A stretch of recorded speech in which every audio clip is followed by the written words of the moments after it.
오늘은 요한계시록 제6강 2장 1절에서 7절까지 에베소 교회에게 보내는 편지 함께 공부하도록 하겠습니다. 여러분 다 그 노트를 드렸는데 참고하시면서 말씀을 들어주시기 바랍니다.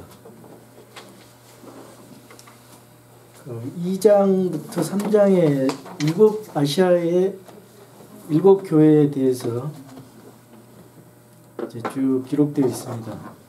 각 교회에 보내는 그 메시지의 형식을 보면은 먼저 이제 그 주님의 모습을 보여주세요. 그리고 주님께서 그 교회에 대해서 알고 계시는 그런 사실이 무엇인가 그걸 밝히시고요. 그 다음에 칭찬과 책망을 하는 그리고 회개를 촉구하는 그런 말씀을 한 다음에 귀 있는 자는 성령님께서 교회에게 하시는 말씀을 들으라, 이렇게 이런 패턴으로 계속 그 기록이 되어 있습니다. 에베소 교회에 대해서 제가 말씀드리기 전에 에베소 도시는 어떤 도시였는가 하면요, 에베소는 항구 도시였어요. 그리고 소아시아 모든 교역로, 무역의 중심지였고요. 소아시아에서 가장 큰 도시로 그 당시에 그 아시아의 시장이고 문명의 빛이라는 별칭을 가지고 있었습니다. 그래서 교통의 중심지였고요. 그러다 보니까 그 이거도들의 신앙의 중심지가 됐어요. 그래서 세계 7대 불가사의로 그 중에 하나로 꼽히는 다이아나 신전이 사도행전 19장 35절에 보면 다이아나 신전이 나와요. 그것이 거기에 있었고요. 그 다음에 황제 숭배와 신비 종교 마술들이 이제 거기에 성행했습니다. 에베소는 로마에게 충성하는 그런 도시여서 거기에 맞는 별명이 붙어져 있어요. 그래서 자유도시, 자유로운 상계와 종교의 자유가 허락된 도시였습니다. 그런데 에베소는 굉장히 그 이교도들의 문란한 종교의식과 어디 가서나 행해지는 그 부도덕, 우상숭배와 음행으로 인해서 참 그 향락과 퇴폐 도시로 몰락을 했습니다. 그래서 그 431년도에는 에베소에서 그 공회가 열렸어요. 천주교 공회가 열렸는데 마리아를 하나님의 어머니로 인정하는 그런 일이 있었죠. 성경적으로 볼 때 에베소는 사도 바울이 제2차 선교 여행 때 방문해서 교회를 세웠습니다. 제3차 선교 여행할 때는 두란노 학교에서 2년 동안 목회를 했습니다. 사도 바울이 집집마다 다니면서 눈물로 가르치고 그 교회를 세운 그런 영적으로 활기에 넘친 그런 교회라고 볼 수 있고요.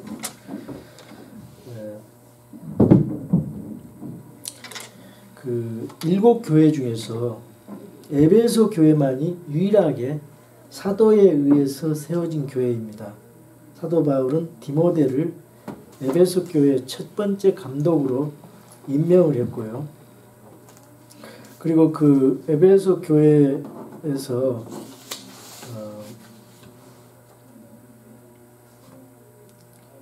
에베소 교회에 대해서 얘기하면서 그 교회가 무엇인가, 에베소서는 교회에 대한 편지입니다. 이방인과 유대인이 예수 그리스도 안에서 차별 없이 하나가 되는 그 교회의 신비가 무엇인가를 잘 그 기록하고 있습니다. 에베소서에. 그리고 에베소는 사도 요한이 마지막으로 그 에베소에서 목회를 하면서 보내다가 그 밤모섬에 유배되어서 요한계시록을 썼고요. 또 성경 사도행전에 보면은 브리스길라 아굴라를 남겨두고 바울이 또 전도하다가 떠나는 그런 장면도 있고 3차 선교여행 때는 거기를 들러 2년 이상 두란노에서 성경을 가르쳤던 그런 이제 그 역사가 있습니다. 기록이. 자, 그러면은 2장 1절 에베소 교회에 대해서 무슨 말씀을 하고 있는지 2장 1절을 제가 읽겠습니다. 거기 제목을 보면은 첫사랑을 잃은 교회 에베소 교회의 천사에게 쓰라. 오른손에 7뼈를 붙잡고 있는 이 곧 7 등잔대의 한가운데를 거니는 이가 이것들을 말하노라 그랬습니다. 여기 보면 주 예수님에 대해서 뭐라고 말씀하시냐면은 오른손에 7뼈를 붙잡고 7 금 등잔대 한가운데를 거니는 분이라고 말씀하고 있어요. 여기 20절에 보면은 7별은 7교회 천사들이고 7 등잔대는 7교회라 그랬죠. 그렇게 이제 에베소 교회의 그 주님에 대해서 그 말씀을 하고 있습니다. 그 7 교회 천사들에서 천사라는 그 단어를 쓰고 있는데 그 이제 천사가 전달자라는 의미로 이걸 번역을 해서 사자라는 번역을 있잖아요. 다른 성경에 그거는 메신저라는 의미에서 지역교회 목사로 그렇게 에베소 교회의 목사에게 편지했다 이렇게 주로 얘기를 하잖아요. 그게 이제 스코필드 그 성경에 그렇게 하다 보니까 스코필드가 잘 번역이 됐는데 이제 이 부분은 어떤 면으로 볼 때 조금 번역이 실수가 있지 않았나 그런 게 이제 말하는 분들도 있어요. 왜 그러냐면은 이 천사라는 의미에 전달자라는 의미도 있어요. 전달자라는 메신저라는 의미도 있거든요. 스랍이라는 천사는 메신저입니다. 근데 또 이제 다른 그거는 이제 극히 적은 경우고요. 천사를 전달자로만 적용하는 것은 그 하나님의 말씀의 의미를 제한하는 것이 된다. 그래서 여기 성경의 천사에 대해서 이렇게 쭉 보면은요. 누가복음 4장 10절에 보면 천사는 전달자가 아니라 돕는 자로 나와 있고요. 계시록 12장 7절에는 천사들은 전쟁하는 군사들로 나와 있고 마태복음 24장 31절엔 천사들은 증인들로 나와 있어요. 그리고 열왕기하 19장 35절 사무엘하 24장 15절에서 17절에 보면은 그 천사가 메시지 전하지 않은 채 18만 5천 명을 죽이죠. 그런 여러 가지 그 성경의 용례를 봤을 때 이제 좀 더 우리가 이 번역에 대해서 좀 생각을 해보자 이 말이죠. 성경에 나오는 그 천사 여기에 나오는 천사는 그 출현, 나타남, 현현, appearance라는 말을 쓰기 때문에 그래서 주의 천사는 주의 나타남, 주의 출현 이렇게 해석을 할 수 있고요. 하나님의 천사는 하나님의 출현, 하나님의 나타남 그리고 빛의 천사는 빛의 출현, 빛의 나타남 이렇게 이제 해석을 할 수 있다는 거죠. 그 예로 마태복음 18장 10절에 보면은 너희가 이 작은 자들 중에 하나라도 업신여기지 않도록 조심하라. 내가 너희에게 이르노니 하늘에서 그들의 천사들이 하늘에 계신 내 아버지의 얼굴을 항상 바라보느니라. 이 말씀을 이제 근거로 해서 하나님의 하늘에서 아버지의 얼굴을 항상 뵙고 있는 그 천사는 전달자가 아니라 그 어린 아이들의 출현, 즉 어린 아이들을 그 뭐 지키는 천사가 이 땅에 그들을 보살핀다 그런 의미보다는 그게 아니고 천사가 하늘에 있어서 항상 하나님을 보면서 대면하고 그 땅의 모든 것에 대해서 땅의 교회에 대해서 대표한다는 그런 의미로 출현, 나타남, 하나님과 대면한다. 그런 의미에서 이제 우리가 해석을 또 할 수 있다. 그래서 이제 천사를 그런 의미로 여기에 천사라고 번역을 했습니다. 그래서 이제 여기 교회의 출현을 말하기 때문에 하늘에서 하나님 앞에 나타나는 이 땅의 모든 지역교회를 대표하는 그 영적 상황을 보고 계시는 것, 이런 식으로 우리가 생각해 볼 수 있다는 거지요. 자, 요한계시 에베소에 나타난 에베소 교회에 나타난 예수님은 금 등잔대가 교회라고 말하고 있기 때문에 예수님은 교회의 시작이고 기초고 또 머리 되시는 분이라고 말할 수가 있겠죠. 자, 에베소 교회에 대한 특징이 2절에서 3절에 나타나고 있습니다. 내가 내 행위와 수고와 인내와 또 내가 악한 자들을 용납하지 못함을 아노니 스스로 사도라고 말하나 사도가 아닌 자들을 내가 시험하여 그들이 거짓말하는 자들임을 알아내었으며 또 참고 인내하며 내 이름을 위해 수고하고 낙심하지 아니하였느니라. 이렇게 이제 말씀하고 있어요. 여기 보면은 에베소 교회가 4절에 보면은 처음 사랑을 버린 교회라고 이렇게 이제 책망을 받잖아요. 근데 좋은 칭찬의 말씀이 또 있어요. 뒤에 그 전에 2절 3절에 좋은 칭찬의 말씀도 있습니다. 그 칭찬의 말씀이 더 많아요. 에베소 교회가 첫 세대가 가졌던 복음의 열정을 가지고 있었지만은 그 성경의 진리를 수호하는데 결코 게으르지 않게 잘 디펜스했다, 수호했다, 그런 교회로 칭찬을 하고 있고요. 그 다음에 이제 에베소 교회는 믿음과 행위가 일치하는 교회였습니다. 2절에서 예수님께서 내가 내 행위를 안다고 말씀하세요. 이 행위는 무슨 행위일까요? 데살로니가전서 1장 3절에 보면 믿음의 행위라 했거든요. 그리고 에베소 2장 8절에 10절에 보면은 은혜로 구원을 받았고 그 구원받은 믿음으로 은혜로 구원받은 사람은 10절에 선한 행실이 나타나야 된다. 그러니까 이거는 내 행위를 안다 그러면은 에베소 교회는 믿음과 행위가 일치하는 교회로 이제 칭찬을 하신 거예요. 그리고 또 세 번째로 에베소 교회는 서로 섬기는 교회라고 볼 수가 있어요. 주님은 에베소 교회를 향해서 내가 내 수고를 안다 그랬어요. 이 수고라는 말 속에는 섬김과 봉사, 이런 의미가 있습니다.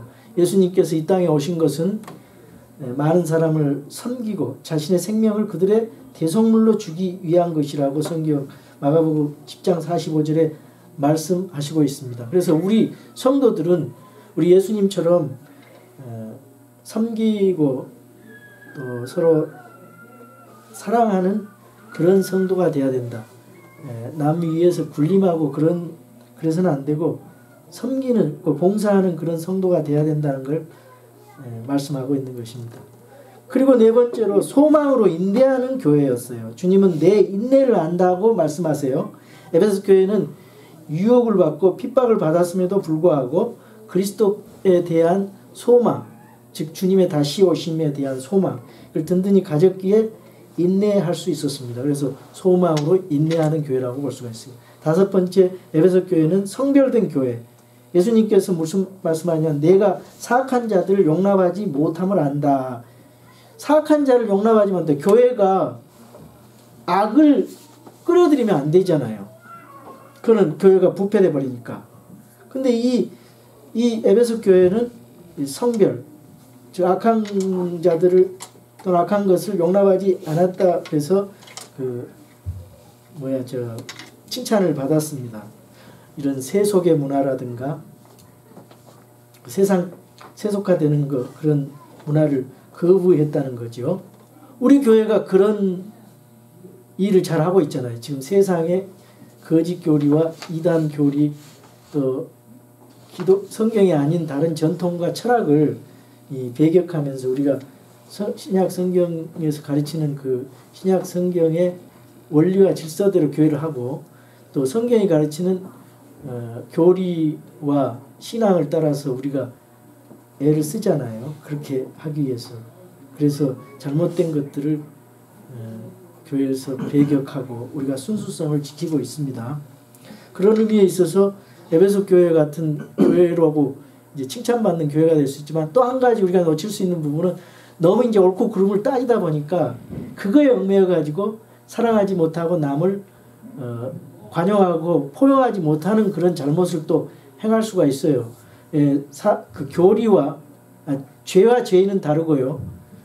그 사람은 사랑해야 됩니다. 그러나 그 죄와 교리는 우리가 그분들을 사랑 안에서 지혜 안에서 잘 이끌어줘야 되는 그런 그 지혜가 필요한 거죠.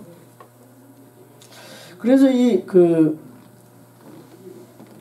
또 한 가지 이제 그 여섯 번째 그 순수하게 이제 그 교회 교리를 지켰다 그랬는데 거기 예를 들어서 주님이 뭐라고 말씀하시냐면 내가 스스로 사도라 말하나 사도가 아닌 자들을 시험하여 그들이 거짓말하는 자들임을 알아낸 것을 예수님께서 인정하셨다. 안다고 그랬어요. 그러니까 사도가 아닌 자들이 사도라 그러면서 시험해가지고 교회 안에 거짓말을 하니까 그것을 너희들이 알고 잘 방어를 했다. 이걸 칭찬하시는 거예요. 근데 여기 사도가 아닌 자들이 거짓 사도 흉내를 내는 건 오늘날도 그런 일이 있어요. 근데 사도에 대한 정의가 어디에 나옵니까? 우리 사도행전 1장 한번 보시기 바랍니다. 사도행전 1장에 보면은 성경적으로 사도는 어떤 사람인가 이제 그 정의가 나오는데요.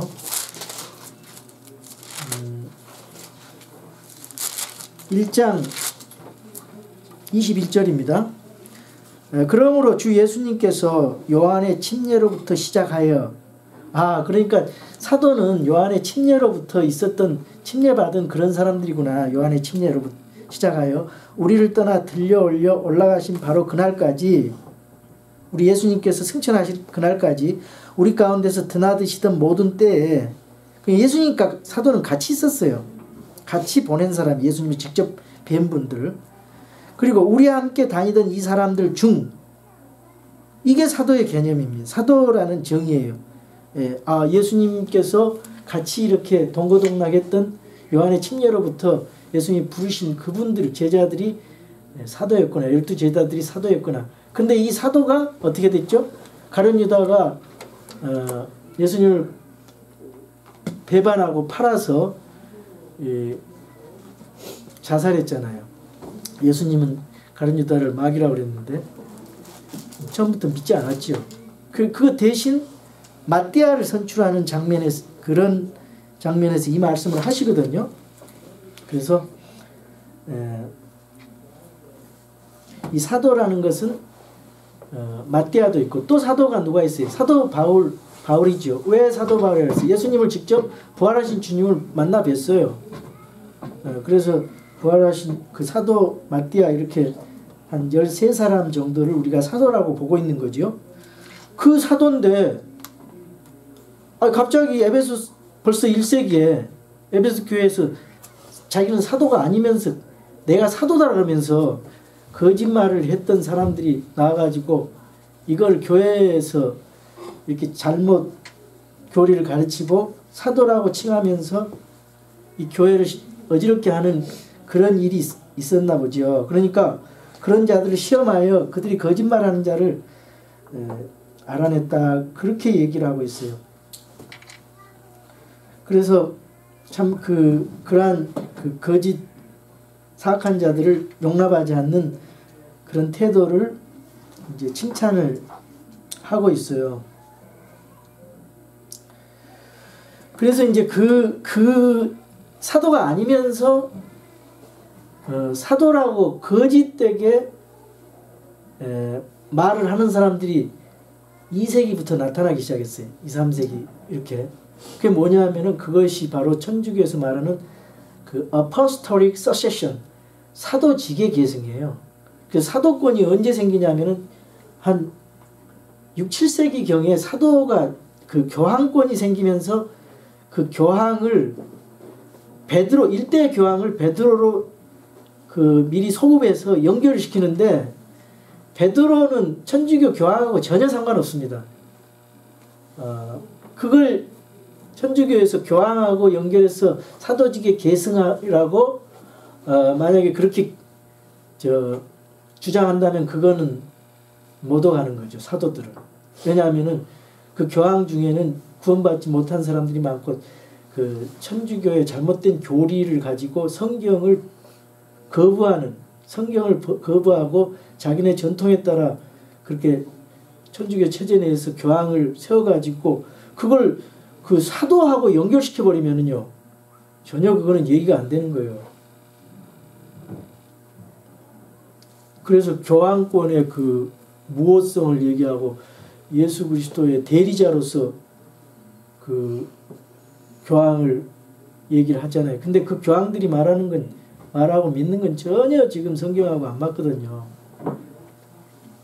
그래서 이제 그 사도직의 계승에 대해서 나중에 나오지만 우리가 이 말씀을 통해서 사도도 아니면서 사도인 척하고 지금 신사도 운동이 그거거든요. 사도는 지금 없어요. 그런데 신사도 운동에서는 사도를 임명해 버려요. 그게 이제 교회의 성장을 말하는 그 지금 어디에 저기 캘리포니아에 있는 신학교 거기에 있는 피터 웨그너라든가 피터 웨그먼 또 뭐 웨그너라든가 타드 벤틀리 우리나라에서는 채한 이런 사람들이 직접 이제 그 사도직의 계승 사도로 임명을 해서 이제 그렇게 하는 건데 우리는 그것이 성경적이라고 보질 않지요. 왜? 이 근거에 의해서. 그리고 사도들은 표적들을 행하였어요. 사도들은 참 그때 당시에 사도들 그 예수님이 표적을 행했거든요. 그건 메시아임을 증거했고 그 예수님이 사도들에게도 표적을 주셨어요. 그 주님의 복음을 증거하기 위해서. 그런데 그것을 잘못 사용하는 거고 자기가 사도라는 것은 사도의 의미를 모른다는 거죠. 성경대로 본다면 이 구절에 의해서. 그 유대인이 아니면서 자칭 유대인이라고 하는 사람들도 나타나요. 그것도 문제가 되잖아요. 유대인이 아니면서 유대인이라는 사람들이 얼마나 많아요. 그래서 많이 속이고 잘못된 교리를 퍼뜨려서 지금 한국에도 많이 문제가 되고 있어요. 자, 그리고 또 7번째로 낙심하지 않는 교회. 3절에서 내가 낙심하지 않는 것을 안다 그랬죠. 그렇게 에베소 교회 말씀하세요.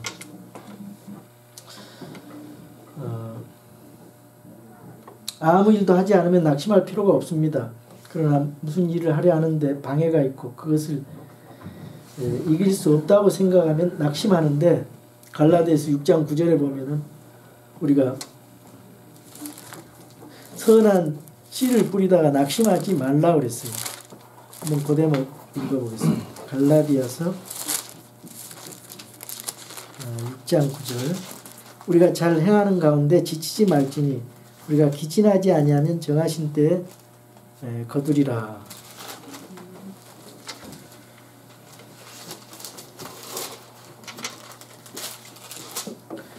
자, 4절에 보면은 그럼에도 불구하고 내가 너를 책망할 것이 조금 있나니 이는 내가 너의 처음 사랑을 버렸기 때문이라 말씀하시죠. 책망하고 있습니다. 하나님께 대한 열심이 식어졌다는 것입니다. 그리고 성도들 사이에 사랑이 식어졌다는 것입니다. 그럼에도 불구하고 너를 책망할 것이 조금 있다 그랬어요. 내가 너의 처음 사랑을 버렸기 때문이라. 처음에 주님을 사랑했던 그런 사랑이라고 볼 수 있고, 하나님을 제일주의로 생각하는 그런 사랑을 버렸다라고도 생각할 수가 있겠죠. 에베소 교회는 이 교리를 잘 수호했습니다. 그리고 수고하고 인내하는 교회였어요. 성별된 교회였어요. 근데 그것이 의식화되고 형식화되면서 첫사랑이 떠나기 시작해서 그거에 대해서 책망을 하는 거지요. 이게 이제 우리 개인에게도 그렇고요. 예수 그리스도에 대한 처음 사랑을 유지하는 것은 참 우리 그리스도인들에게 한시라도 잊지 말아야 될 말씀이라고 생각이 듭니다. 2장 5절을 봅시다. 그러므로 내가 어디로부터 떨어졌는지 기억하고 회개하며 처음 행위를 가지라 하라. 만일 그러하지 아니하고 내가 회개하지 아니하면 내가 속히 내게 가서 내 등잔대를 그것의 자리에서 옮기리라 그랬습니다. 자, 어디에 처음 사랑을 가지기 위해서는 어디에서 잘못했는지를 생각해 봐야 된다는 것입니다. 이거는 구원을 잃는다는 게 아니에요. 등잔대를 옮긴다는 의미는 사용하지 않겠다는 의미지. 에베소 교회를 등잔불을 끈다 그러면 구원을 잃어버린다 그런 얘기가 되지만, 등잔대로 옮긴다 그러면은 이 에베소 교회로서 회개하지 않으면은 사용하지 않겠다. 이제 결국은 그게 이제 나중에 에베소 교회가 없잖아요. 없어지잖아요. AD 5세기 가면 없어져요. 그래서 어디로부터 떨어졌는지 기억하고 회개하여 처음 행위를 하라 그랬습니다. 회개하지 않으면은 내 등잔대를 그새 자리에서 옮기리라. 교회 천사 즉 모임으로서 교회에게 말하는 것이지 그리스도인 몸인 성도들 개인이 은혜로부터 떨어지는 것이 아니라, 구원이 떨어지지 않은 거예요. 교회 전체를 사용하지 않겠다는 의미죠. 2장 6절입니다. 이런 부분을 잘 이해를 하셔야 돼요. 안 그러면은 이거 구원을 잃어버릴 수 있네 이렇게 이제 오해할 수가 있어요. 근데 성경 단어는 그게 잘 구분해서 봐야 됩니다. 그러나 내게 이것이 있으니 곧 내가 니골라당의 행위를 미워하는도다. 나도 그것을 미워하노라. 자, 여기 칭찬을 하면서 이 니골라당의 행위를 미워하는도다 그러면서 개혁성경에는 없지만은 여기는 나도 그것을 미워하노라 이렇게 이 말씀이 있거든요. 예수님 미워했다. 근데 니골라당의 행위가 뭐냐? 이걸 또 알아봐야 되겠죠. 칭찬은 참과 거짓을 정확하게 판별해낸 교회로서 이제 사도 바울이 참 사도행전 20장 29절에서 30절에 보면은 정말 열심히 에베소 교회에 가서 복음을 전하고 성경을 집집마다 돌아다니면서 성경을 가르치고요. 그거 한번 읽어볼까요? 자, 사도행전 20장 29절.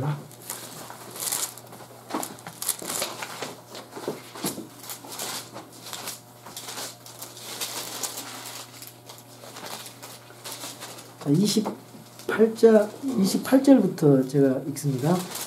그러므로 너희 자신과 온 양떼에게 주의를 기울이라. 성령님께서 너희를 그들의 감독자로 삼으사 하나님의 교회 곧 그분께서 자신의 피로 사신 교회를 먹이게 하셨느니라. 내가 이것을 아노니 곧 내가 떠난 뒤에 살아온 이들이 너희 가운데로 들어와 양떼를 아끼지 아니할 것이요 또 너희 중에서도 제자들을 끌어내어 자기들을 따르게 하려고 왜곡된 것들을 말하는 사람들이 일어나리라.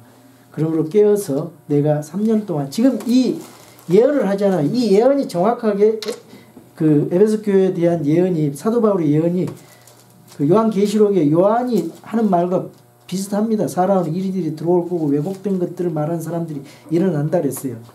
그러므로 깨어서 내가 3년 동안 밤낮 쉬지 않고 눈물로 각 사람을 훈계하던 것을 기억하라. 그때 그 뒤로 쭉 보면은 사도 바울이 에베소 교회에 대한 어떻게 열심으로 복음 전하고 또 그 에베소 교회에 생각을 했는가, 관심이 있었는가, 그거에 대해서 쭉 나와 있으니까 한번 참고를 해보시고요. 자, 그리고 그 에베소 교회 니골라당이 있는데 또 어느 교회가 니골라당이 있어요? 2장 15절인가요? 이와 같이 내게도 니골라당의 교리를 붙잡는 자들이 있거니와 내가 그것을 미워하노라. 2장 15절은 버가모 교회군요. 버가모 교회도 니골라당에 대한 얘기가 나옵니다. 자, 니골라당의 그 행위가 뭐냐? 이 니골라당은 이거를 그 헬라어인데 음력, 트랜슬리터레이션, 음력된 말씀인데요. 니콜라레이테이너스라는 그런 단어에서 니카오라는 건 지배한다. 라오스라는 말은 평신도, 평민 이런 뜻이에요. 그 평범한 보통 사람들을 어느 지배 계급이 지배한다는 거예요. 보통 사람들을 어떻게 지배할까 하는 그런 교리입니다. 자, 이 지배 계급이 누구냐면 프리스트 계급이에요. 목회자 계급. 목회자가 특별한 지인 제사장 신분이 되어서 평범한 성도들을 지배하도록 만들어진 교리. 그러니까 니골라당의 교리는 영적으로 다스린다는 뜻이 아니라 물리적으로 지배한다, 그런 의미가 있습니다.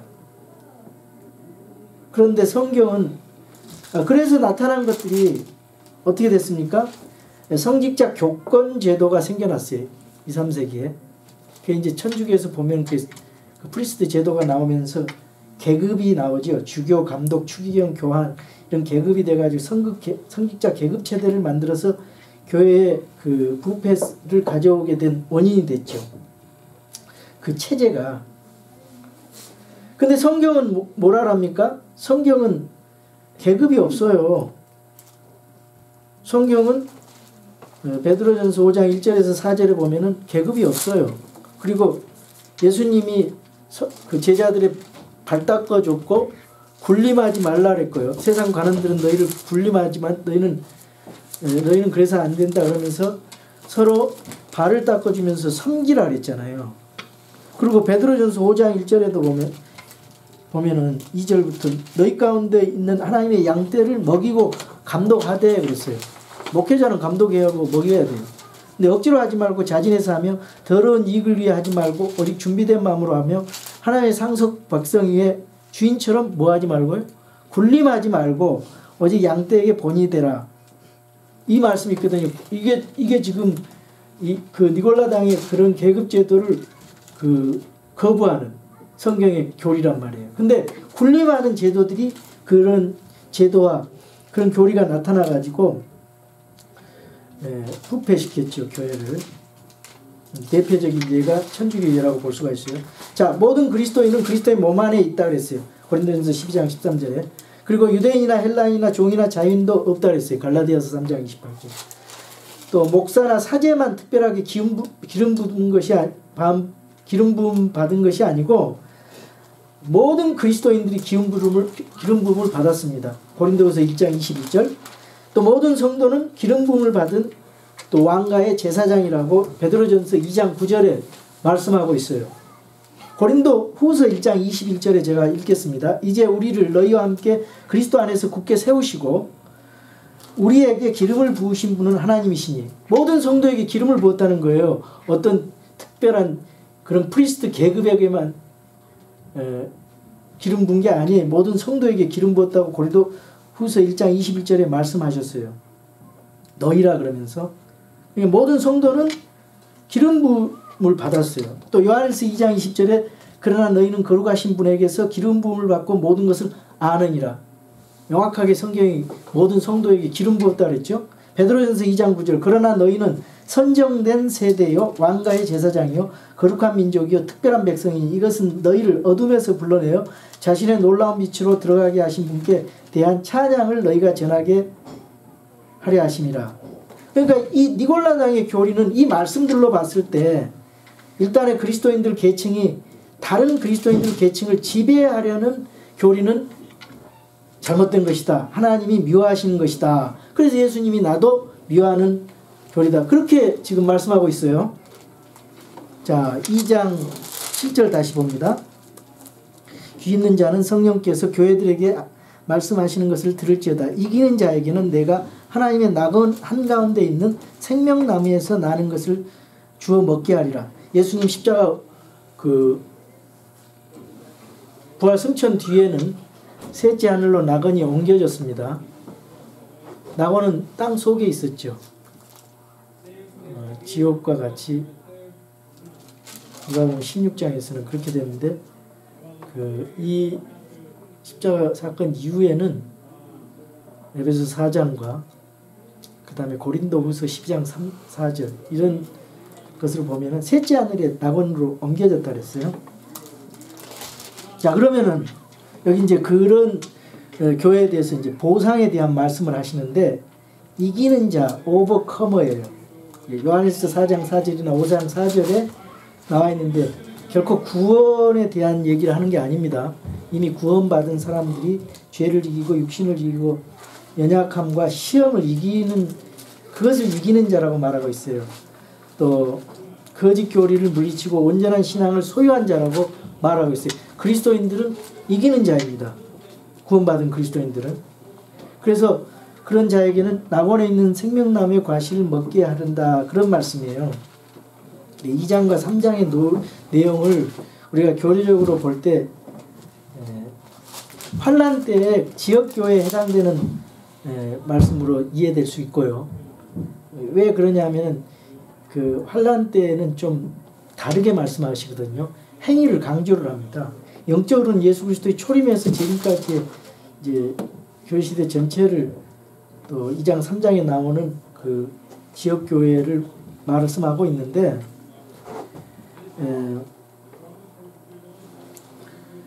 여기 그 생명나무라는 낱말이 발견되는 곳마다 생명나무의 열매를 먹는 행위로 영생을 얻게 된다는 말이 있어요. 그러니까 이 환난 때라든가 새하늘과 새 땅에서는 그 먹는 행위로 또 그 영생을 얻는다 이런 말이 뒤에도 있기 때문에 우리가 이 부분에 대해서 좀 참고를 할 필요가 있습니다. 예를 들어서 요한계시록 22장 14절은 생명나무에 참여하기 위해서 명령들을 행해야 된다 이렇게 성경이 말씀하기 때문에 우리는 그대로 믿을 수밖에 없습니다. 제가 22장 14절에 보면은 그분의 명령들을 행하는 자들은 복이 있나니 이것은 그들이 생명나무에 이르는 권리를 소유하게 하며 그 문들을 지나 그 도시로 들어가게 하려 함이로다. 자, 계시록 2장이라든가 21장, 22장에 생명나무가 나와요. 그 생명나무는 창세기 4장에 나오는 그 생명나무입니다. 그리고 이제 그 4장에서 뭐라고 말씀합니까? 창세기 4장에 창세기 3장 24절에 이같이 그분께서 그 남자를 쫓아내시고 에덴의 동산 동쪽에 그룹들과 사방으로 도는 불타는 칼을 두어 생명나무의 길을 지키게 하시니라 그랬죠. 그러니까 아담이 그거를 범죄하고 나서 계속 먹으면은 회개할 기회도 없이 계속 그 범죄한 상태에서 영원히 살아버리면 안 됐잖아요. 그러니까 그 불칼을 두어서 생명나무에 지키게 하다가 예수님께서 요한계시록에 다 회복을 하잖아요. 그래서 생명나무가 다시 나타나요. 생명나무는 사람들이 생명나무에 가서 먹음으로써 생명을 얻게 되는 나무인데요. 여기 보면 명령을 행함으로 그 나무에 갈 자격을 얻게 되고 먹어야 하는 행위가 필요하지요. 그래서 계시록 2장 7절의 말씀은 현 시대 그리스도인들에게 교리로 그러니까 적용될 수가 없고 어떤 그 영적으로는 우리가 적용할 수 있지만은 그렇게 우리가 이제 문맥적으로 이런 부분도 있다 이런 것을 생각하면서 성경을 읽으면 좋겠습니다. 왜냐하면은 우리가 그 교회 시대 때는 은혜로라는 말이 나오고요. 또 그 구약에는 그 그 믿음이라는 단어가 딱 2번 나와요. 그리고 여기 요한계시록 보면 생명나무 이런 것들이 거기에 관련된 성경을 그대로 우리가 읽으면 됩니다. 그러니까 환난 때는 좀 주님이 보는 눈이 다르구나. 생명나무에 대해서 다루는 것이 다르구나. 그걸 이제 우리가 볼 수가 있습니다. 여러분이 그런 관점에서 성경을 읽어주시고 앞으로는 다음 주에는 서만학교에 대해서 공부를 하겠습니다. 우리 다 같이 기도하겠습니다.